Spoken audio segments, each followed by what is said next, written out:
Hey, David Brewster here with New Brewster's Millions of Rants, and this is Black Roses. And before I say or do anything else in this episode, this is a rant about the movie Black Roses from 1988, a heavy metal horror film.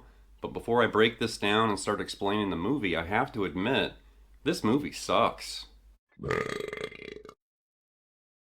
So I'm certain there's viewers out there wondering, why is Brewster talking about this crappy 80s horror film? But this is Metal Month during the month of October on my channel, and this year's theme is connecting metal with horror films and books and video games and stuff. And Black Roses definitely fits the bill. This kind of crappy film from 1988, I definitely distinctly remember when I was a kid, hopelessly, trying to learn how to play guitar and shred. And I remember watching this movie.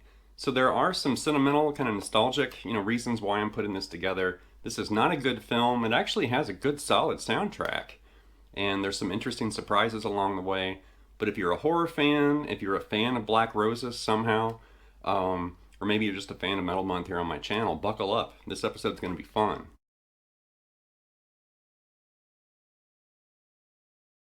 So to get started here, Black Roses was directed by John Fasano, and he actually has a history, like in the late 80s, of these kind of poo-poo platter films, Rock and Roll Nightmare, Zombie Nightmare, and Black Roses. Definitely the late great director, and he also wrote screenplays and stuff.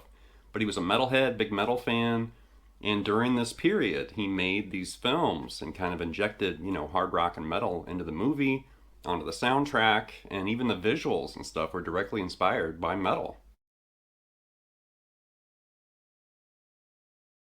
So the film Black Roses alongside the film Trick or Treat from 1986, both of these movies are right in the middle of the satanic panic back in the 80s. And you got to remember, like, the PMRC trial was like in 1985. The Judas Priest, backmasking trial, that was in 1990. So there's a 5-year window where politicians and religious people and parents were terrified of metal music, and they were certain there was backmasking and hidden messages and brainwashing teenagers and stuff. But I love that time period because there was so much fear, and these movies definitely reflect like what people were thinking or feeling at that time period, which now it's hilarious. Back then, I guess maybe it might have been a little bit scary, but now it's like, are you kidding me? What?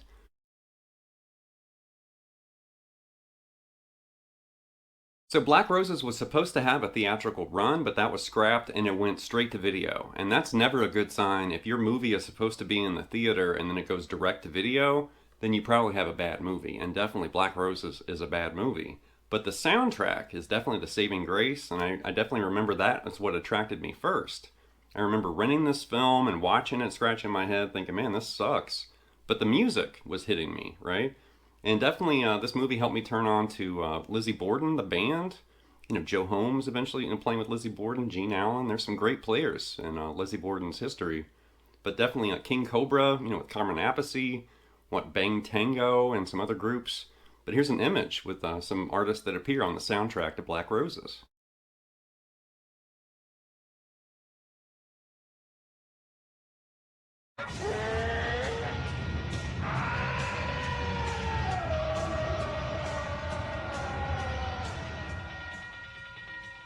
So as far as Hollywood elite that appear in this film, there's really just one, Vincent Pastore. That's Big Pussy from The Sopranos, of course. But I hadn't watched this movie in a long time, and I watched it again the other night in preparation to make this video. And I laughed when I saw him. It was like, hey, it's Big Pussy. And then during this memorable scene from the movie, which is horrible, but it's funny, his son was playing Lizzy Borden's Me Against the World on a turntable, and then his son leaves. And then the turntable starts playing by itself, and the album gets all weird and bubbly. And this is basically what happens if you don't take care of your vinyl albums.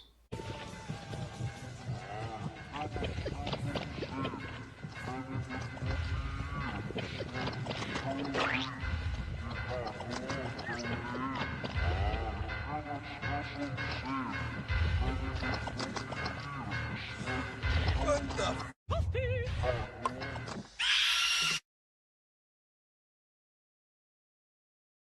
Now, I love watching a horror film and noticing a cameo by an actual rock star or metal star, and Carmine Appice is actually in this film, from Vanilla Fudge and King Kobra and many other places, but Carmen's definitely a legendary drummer, And it was funny to notice his scenes because he had like a Sabian sign behind him and his big old drum kit. And it's very obvious that it's him.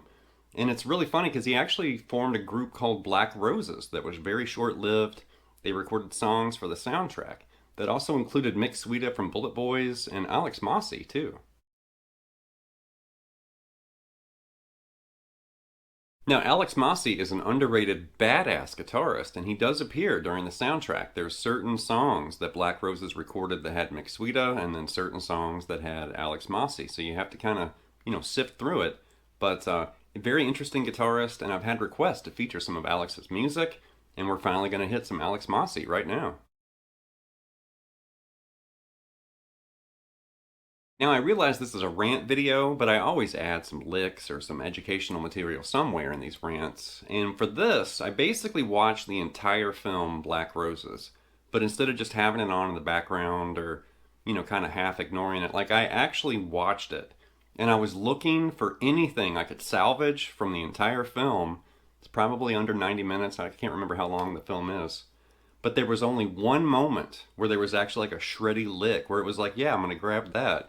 And I can almost bet money at a casino that this was Alex Masi. It sounds like him.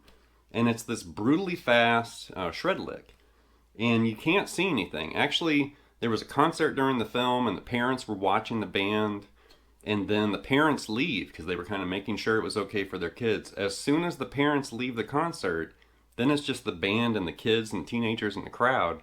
As soon as the parents leave, the lighting changes and you'll notice like in this clip, it gets dark. And then you hear Alex like shredding this lick. So here's the lick with a little part of the scene, but right here.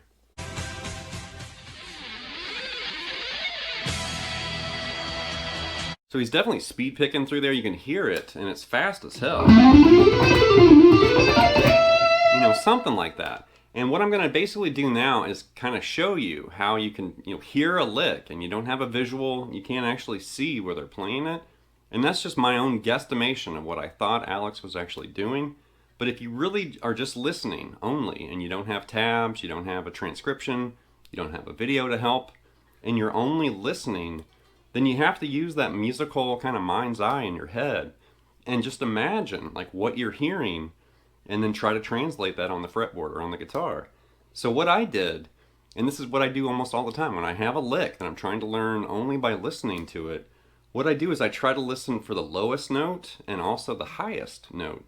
And that kind of helps me at least pinpoint like where it kind of starts, if it starts low, where it ends, if it ends high or vice versa. So for that lick, I was hearing it start somewhere around that A note right there. Or at least that's what my ear was kind of hearing. It's really kind of deceptive because you can kind of hear it like fade in and then fade out of that clip. So it's not really a very good sample or example. But it started somewhere around that A, and then I heard the sequence ascend up into that C note right there. And that C note's what my ear kind of targeted. I heard that note, and then I heard it descend after that, and then I heard it climb up again, and then I heard it go way up to this F note, and then I heard it end on that E. So I'm leaving the middle part kind of out, and I really just heard...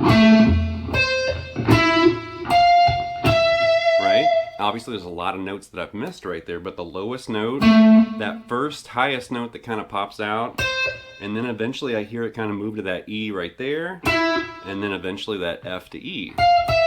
So I know there's a lot missing, but then when you start connecting the dots, I started thinking, well, if I'm going from A to that C, I guesstimated that it's probably A minor based, and it actually ended up being A natural minor, Aeolian right there. Right? I have no idea if that's how Alex actually played it or fretted that lick, but that's what I came up with to that climb to that C. Then descend back down to that D note right there. And then after that D, you're going to basically start that next sequence on that E note, which I was kind of hearing that note in there too. And then right there... And once again, I was hearing that high F and that high E, right? And then I'm just basically kind of filling in the blanks. So this may not be 100% accurate or note for note, But just listening to the lick and trying to figure out like the closest approximation of what I heard Alex doing, that's what I came up with.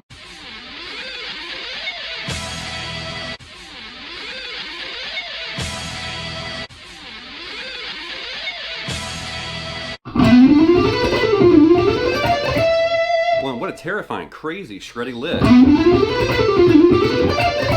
Now you can definitely pick more. You could actually slur more if you wanted to. You can do more, hammer on some pull-offs if you want. You can definitely pick more. It sounds like he's speed picking, which I didn't really work that up or try to figure out exactly the way I thought Alex was doing it. Because you can hear that, like that aggressive, crazy, almost tremolo picked kind of picking. But I just kind of adapted it to my playing kind of preference or whatever, my technique. Something like that. Okay, here's a bonus idea I'm going to share from Alex Masi. This has absolutely nothing to do with Black Roses. I actually grabbed this from his YouTube channel, and he was doing this really cool, like Bach kind of picking thing. And this is a little excerpt from it, but something like this, really cool.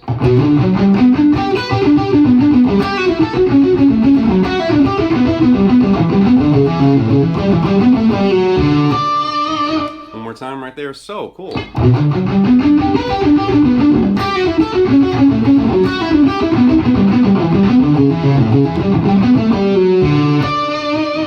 So he's basically sequencing and doing all this really cool kind of Bach-influenced, phrasing right there. So walking through that kind of slow start right here.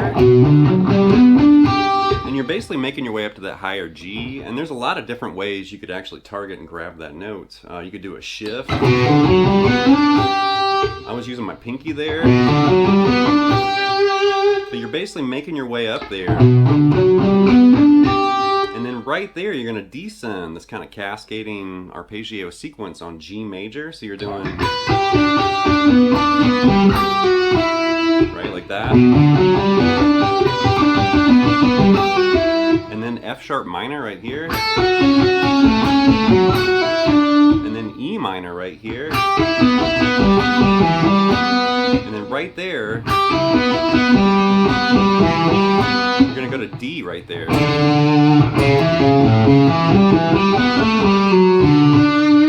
So there's definitely an interesting kind of like finishing move right there.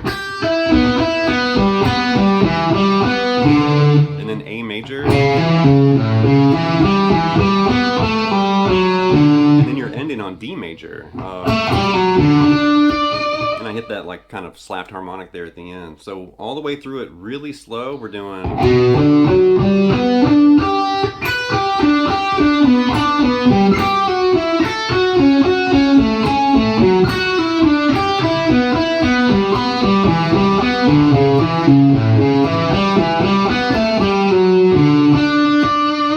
and then all the way through it.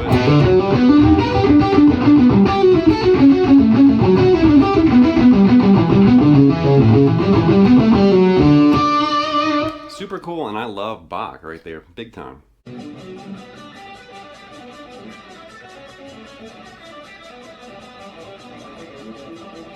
Alright, that's going to wrap this episode of Brewster's Millions of Rants with this look at Black Roses, and I realize this is a really bad film, as I've mentioned many times already in this episode.